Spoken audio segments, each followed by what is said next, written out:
Halo Sobat Divi, kembali lagi dengan saya Dr. Andika. Pada video kali ini saya akan membahas mengenai hal-hal apa saja yang perlu Sobat Divi ketahui mengenai epilepsi. Kenapa video ini dibuat? Karena ternyata masih banyak sekali persepsi-persepsi yang salah di masyarakat sana mengenai epilepsi. Oke Sobat Divi, jadi yang pertama, epilepsi tidak sama dengan kejang. Sekali lagi ya Sobat Divi, epilepsi tidak sama dengan kejang. Memang, sebagian jenis epilepsi atau sebagian manifestasi epilepsi adalah kejang.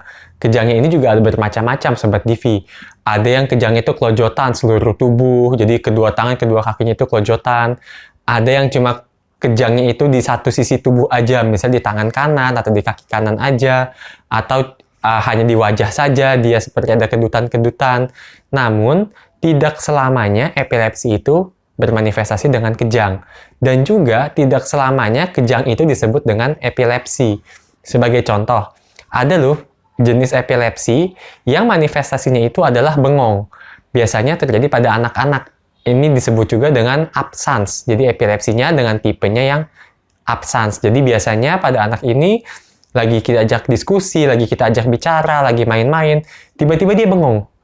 Dia tidak nggak berespon lagi, dia tidak memperhatikan lagi selama rentang waktu tertentu, biasanya dalam hitungan detik, lalu kemudian baru dia mulai kembali beraktivitas, kembali berinteraksi lagi dengan lingkungan sekitarnya. Hal ini biasanya disadari oleh guru sekolahnya, yang menganggap bahwa anak ini sering tidak konsentrasi atau sering tidak fokus di kelas, padahal anak ini menderita epilepsi. Dan juga, tidak selalu kejang itu adalah epilepsi. Ada berbagai macam hal-hal yang dapat menyebabkan kejang. Contohnya saja gangguan elektrolit ataupun misalnya kadar garam atau kadar natrium yang sangat rendah dalam tubuh, itu bisa menyebabkan kejang. Tapi itu tidak disebut dengan epilepsi.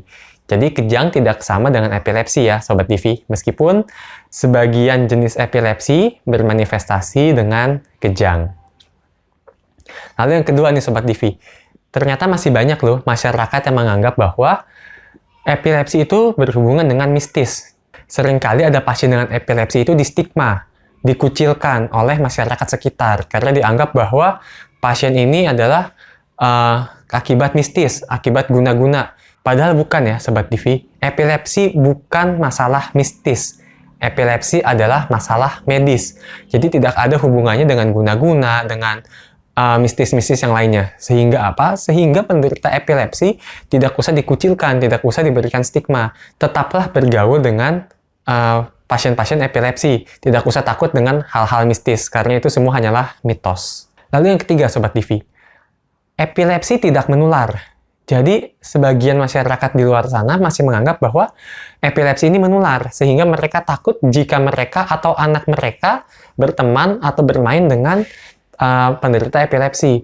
Sekali lagi, epilepsi tidak menular ya Sobat TV.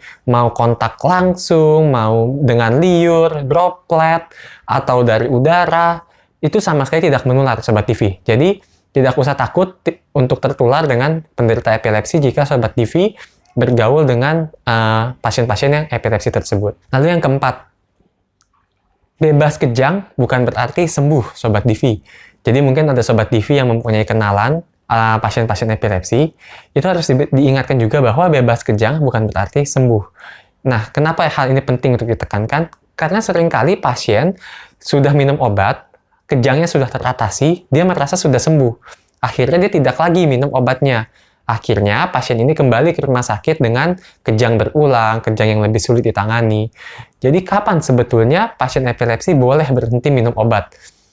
Nah, Sobat TV, kapan pasien boleh berhenti minum obat itu ditentukan oleh dokter, khususnya dokter spesialis saraf.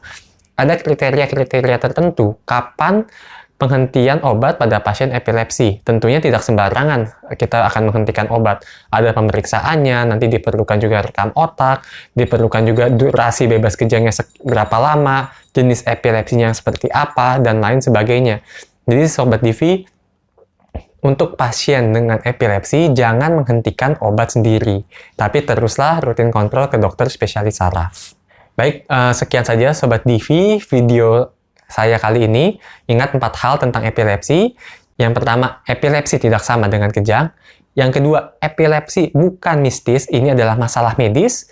Yang ketiga, epilepsi tidak menular. Dan yang keempat, jangan menghentikan minum obat epilepsi karena merasa sudah bebas kejang.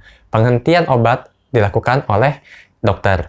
Dan juga, bagi Sobat Divi yang mempunyai teman, mempunyai kerabat yang menderita epilepsi, sekali lagi, jangan dijauhkan. Sobat Divi boleh bagikan video ini, boleh juga Sobat Divi edukasi ke masyarakat lain bahwa itu bukan mistis, itu tidak menular, jadi tetaplah bergaul dan jangan memberikan stigma kepada penderita epilepsi.